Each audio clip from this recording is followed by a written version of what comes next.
एक पति और पत्नी के बीच रोज रोज झगड़ा होता था।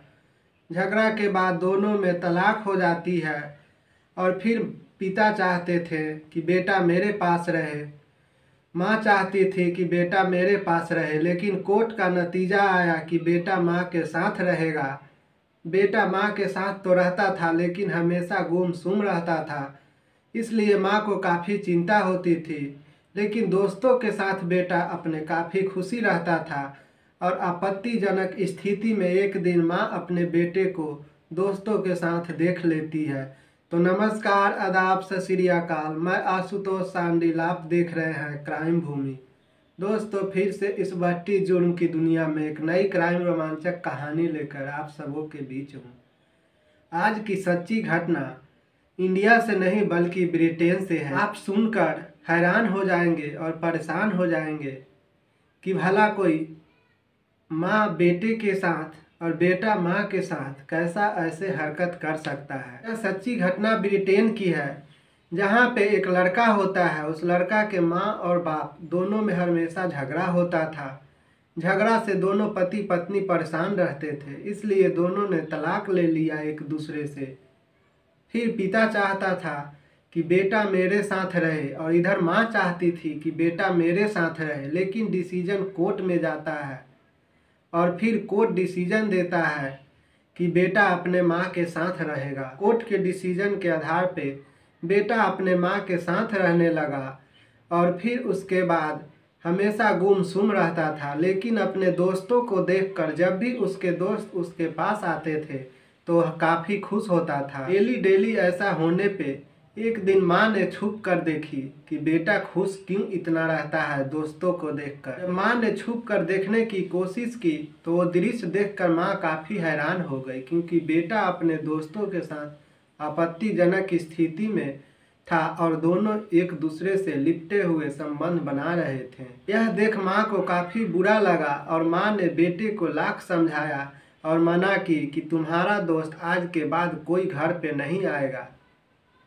तुम जो कर रहे हो ये कहीं तक जायज नहीं है। माँ बेटे के इस हरकत को लेकर काफ़ी परेशान रहती थी कि बेटा ऐसा कभी नहीं करे। इसके लिए माँ ने अपने बेटे की शादी की प्लान बनाई और बेटा से जब बोली कि तुम्हारा शादी करते हैं, तो बेटा शादी के नाम पे तैयार नहीं होता था। माँ की चिंता आखिरकार काफ़ी बढ़ने लगी कि इसका क्या होगा और यह कैसे रहेगा। कि बेटे के इस हरकत से माँ काफ़ी परेशान होती है और एक दिन अपने बेटे को लेकर रेड लाइट एरिया में जाती है ताकि पता चल सके कि बेटा शारीरिक रूप से पूर्ण है या नहीं। और वहाँ जाकर वेश्याओं से बात करती है कि मैं देखना चाहती हूँ कि मेरा बेटा शारीरिक रूप से पूर्ण है या नहीं। अभी बेटा माँ के साथ तो रेड लाइट एरिया में चला जाता है, लेकिन वेश्याओं के साथ कुछ नहीं करता।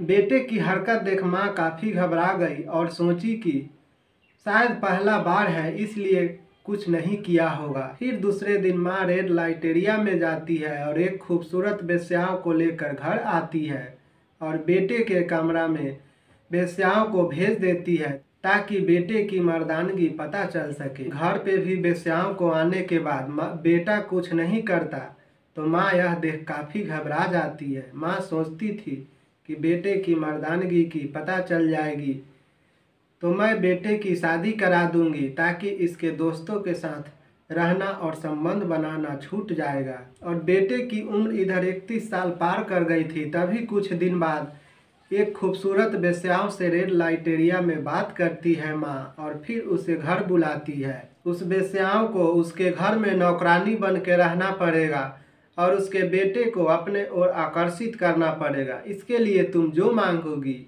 वो मैं देने के लिए तैयार हूँ। माँ के ऐसा बोलने पे वेश्या तैयार हो जाती है और फिर वो घर में रहती है। उसके बेटे को काफ़ी लुभाने की कोशिश करती है, लेकिन उसके बेटे उस वेश्याओं के प्रति आकर्षित नहीं होता। बेटा आकर्षित नहीं होता तो उस वेश्याओं ने हार कर 1 महीने बाद अपने रेड लाइट एरिया चली जाती है। अभी एक दिन माँ ने बेटा जहाँ सोया हुआ था उसके साथ नंगी होकर सो गई ताकि बेटे की मर्दानगी की पता चल सके कि बेटा कुछ ऐसा उसके साथ हरकत करता है या नहीं। तभी बेटा माँ के साथ कुछ अजीब गजीब हरकत करने लगता है और माँ के मना करने पे वो दौड़ते हुए किचन में जाता है और एक चाकू उठाकर किचन से लाता है और माँ के ऊपर लगातार वार करने लगता है। दरअसल वार करने की वजह थी कि वो गे था और गे के साथ साथ पैरानाइट सिजोफ्रेनिया नामक बीमारी से ग्रसित था।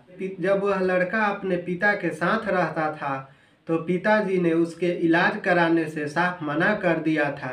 लेकिन एक बार एक मनोचिकित्सक ने बताया था कि अगर इसका इलाज समय रहते नहीं कराया जाता है तो ये कभी किसी का मर्डर कर सकता है। लेकिन माँ बाप ने नज़रअंदाज कर दिया और जिसका नतीजा हुआ कि एक दिन अपने माँ के ही मर्डर कर देता है। और मर्डर भी कोई ऐसा वैसा नहीं, लगातार माँ के ऊपर लगभग 100 बार चाकू से वार करता है। जब तक माँ की मृत्यु नहीं हो जाती तब तक बेटा वार करने से नहीं रुकता और रात भर माँ के शरीर के बगल में ही बैठा रहता है।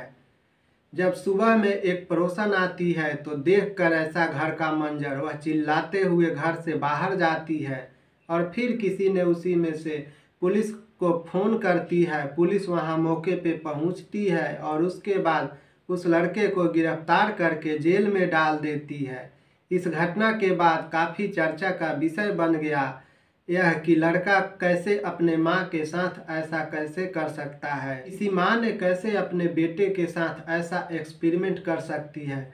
माँ को किसी डॉक्टर से दिखाना चाहिए, ना कि मनोचिकित्सक से। और एक माँ को अपने अगर बेटा ऐसा करता था तो अपने माँ को अगर बेटा ऐसा करता था तो माँ को किसी डॉक्टर से दिखाना चाहिए था अपने बेटे को, ना कि किसी मनोचिकित्सक से और ना ही किसी को।